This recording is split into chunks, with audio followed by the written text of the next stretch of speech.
Angaqala ungena ehlelweni lethu. Subscribe or like. Shaya ibhera liyana.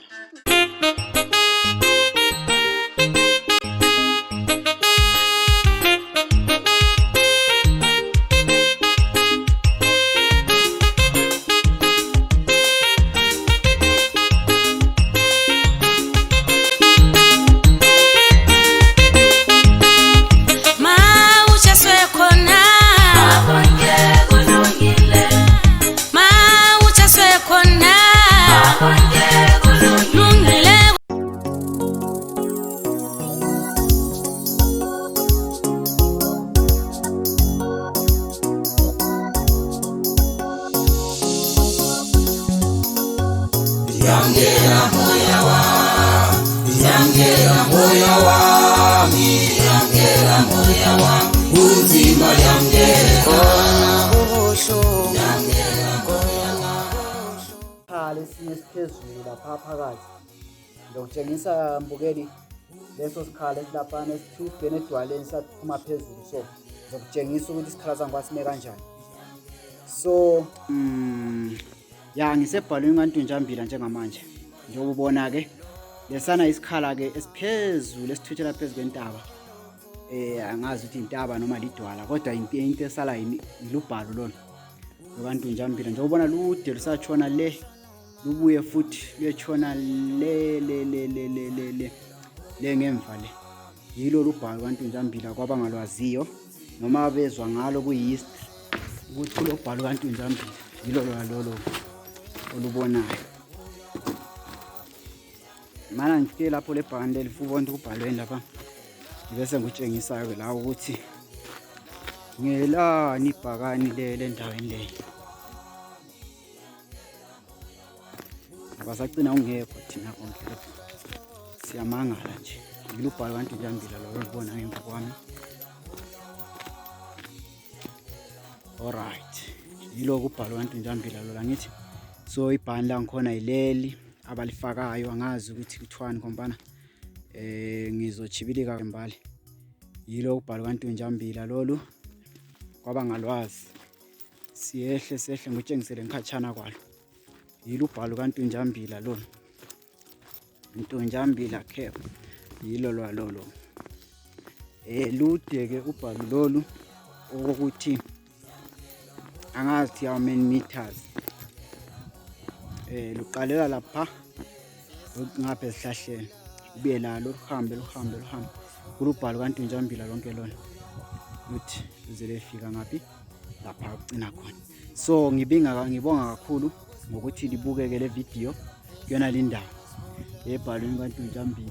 Njengalokho ke la endaweni yakithi ngunditshengiseke lolu bhalo okuhlezi ukhulunywa ngale emabhukwini.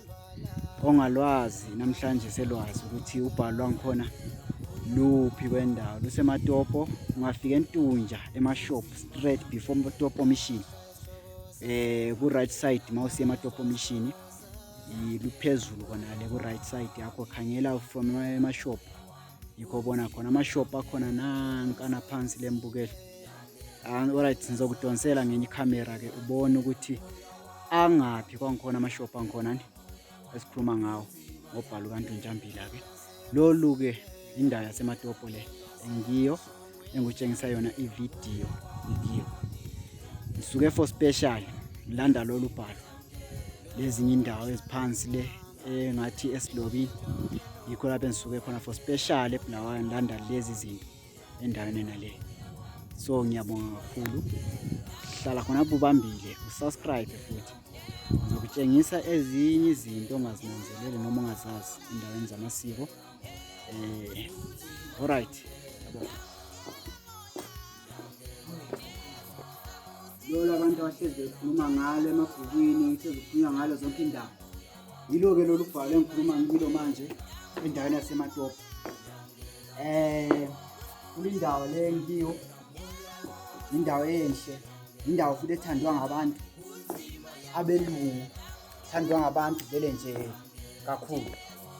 So kuyindawo nje, indawo zamasiko, indawo ezihlonishwa kakhulu ngabantu kuzo zonke izindawo zomhlaba lapho ngabe kukhona kusenzakala konke lokho. Ngakho ke indawo leyi kulubhalo kaNtunjambila lolo esiluhlonipha kakhulu. Njengoba kubona lapha lolu bhalo liyahlonishwa kakhulu ngendlela ezisimanga-ke elizwa ngalo noma elafunda ngalo emabhukwini noma nje lenza izinto ngalo. Yilo lolu bhalo olukhulunywa ngalo-ke manje. Ngithe ngibuye ngizoyenza le video la endaweni yaseMatopo ebhalweni kaNtunjambila. Lolu bhalo-ke kulubhalo olulandwa ngamakhiye vela Australia, UK, America bezolubona lolu bhalo. So ngizokutshengisa ngikhatshana kwalo ukuthi lubhalo olume kanjani noma lubhalo olunjani. Lolu olubona lukhonapha-ke. Ngibonge kakhulu ngokuthi ngibuke le video endawo yaseMatopo. So le video ngithe ngithola le thuba ngathi ngiyahamba kanjani ukuthi ngiyefika endaweni yaseMatopo ngiyenze le video ngisendaweni ezihlonishwa indawo zamasiko. Mangala nje mbona so le bhakani laphana ngifika lifunda leli bhakani mbothi kade ngelani leli bhakani endaweni esihlonishwayo. So ngizofika laphana mbona ukuthi kume kanjani la umbe ngibukisa ukuthi kuthwani ngaleli bhakani libona lapha. Ngoba le ndawo mina ngicina yayingela bhakani. So angazi ukuthi uhamba njani kule ndawo. Ngiyabonga kakhulu ngokubukela. Shoot siyabona amanye phambili.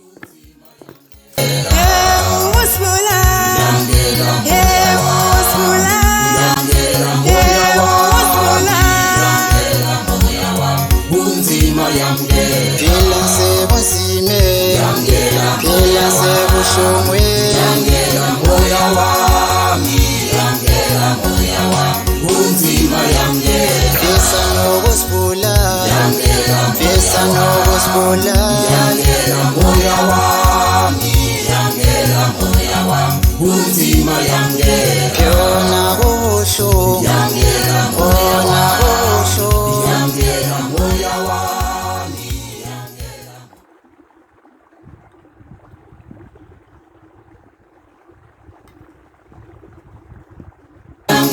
Moya wami, moya wami, unzima yangena, lokwa shanuma, philo elokho, moya wami, moya wami, unzima yangena, lokwa shanuma, philo elokho, moya wami, moya wami, unzima yangena, phela sebunzime, phela sebushongwe, moya wami,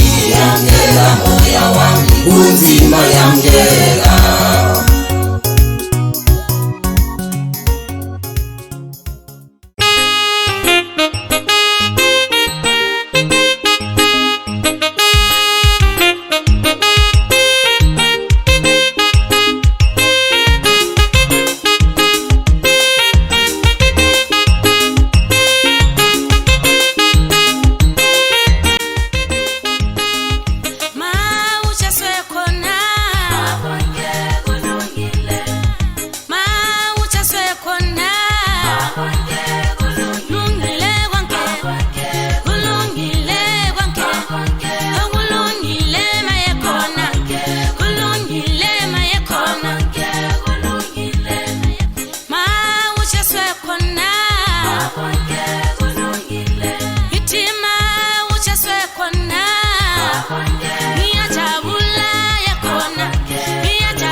nginenjabulo ngithi ngathokoza bendimema endlini yenkosi.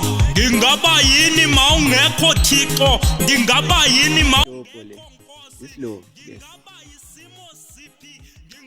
enguso islobi les esilobini primary school and secondary le straight le yikho kuthiwa kusesilobini secondary ngizoku kubuye veterinary sokubuya kwimizi yendawo yale esilobini ngizohamba ngiyefika entabeni lana enkulu la oyibona ngaphesheya le ngizohamba ngiyefika kiyo la ngikutshengise futhi ngikhongale kuyona le ndaba ukuthi isilobi sime kanjani le ndawo zonke ukuthi zime kanjani sibuye kithi ekhaya kungangale wentaba le kusithele ngentaba kodwa ngizokutshengisa futhi sengiphezulu le phezu kwentaba lana enkulu oyibona ngaphesheya ngikwenza ukutshengisa khona ukuthi ke ekhaya ukuphi ngihambe ngibe ngutshengise sibone ungixolele lapha engikhona phakathi kwamadwala. Alright, ubuye sikhangele ngapha phansi ngam bese kuflash ilanga lezi singathi izindawo lapha esakhulela khona sihlala khona ngithi phansi le ubona khona ekuphumeni kwelanga le idamu umchabezi lezi indlela babiza bethi uDondoriyo indawo yakhona le phakathi kwamadwala nalawa ngaphakala phakathi kwamadwala lana kukhona indawo okuthiwa iMachachacha Dam. iMachachacha indawo egcwele engani falls, like indawo eme njenge-falls, indawo yaseMachachacha. So ngiza kutshengisa ngathola isikhathi sokuthi ngiyefika khona, kodwa namhlanje angisoke ngiyefika khona, ngiyoxolisa lapho mbukeli. Ngizokutshengisa kuphela lapho enza khona ukuhambela khona ngoba indawo zakhona zikhatshana kodwa ngizobona ukuthi ngiyefika kanjani lezana ndawo. Alright, mana ngizama ukudonsa sibone indawo zangikhona, zabe ngikutshengisa ngapha ngikukhuluma ngichazisa ukuthi le indawo yipi, lale yipi indawo. Njengoba libona ke ngifuza umudonsa imfula le, ngitshengisa imfula, ngitshengise zonke indawo lapho zibonayo ukuthi ke kungakwendawo. Ngiyabonga kakhulu, ngicela ke sihlale sibambe njalo ulalele elandelayo. Ngitshengise phakathi kwamadwala endaweni eseMatopo esilobini lapha engikhona ke. Le village ekiyo kuthiwa kuseGabheni, iGabheni village lapha engikhona kwamanzi ngikhuluma. Ngizosuka la ngihambe ukutshengisa futhi ubhalo lukaNtunjambili lo hlale ekhulunywa ngabantu emabhukwini. Ngizohamba ngiyokutshengisa ke indawo yakhona,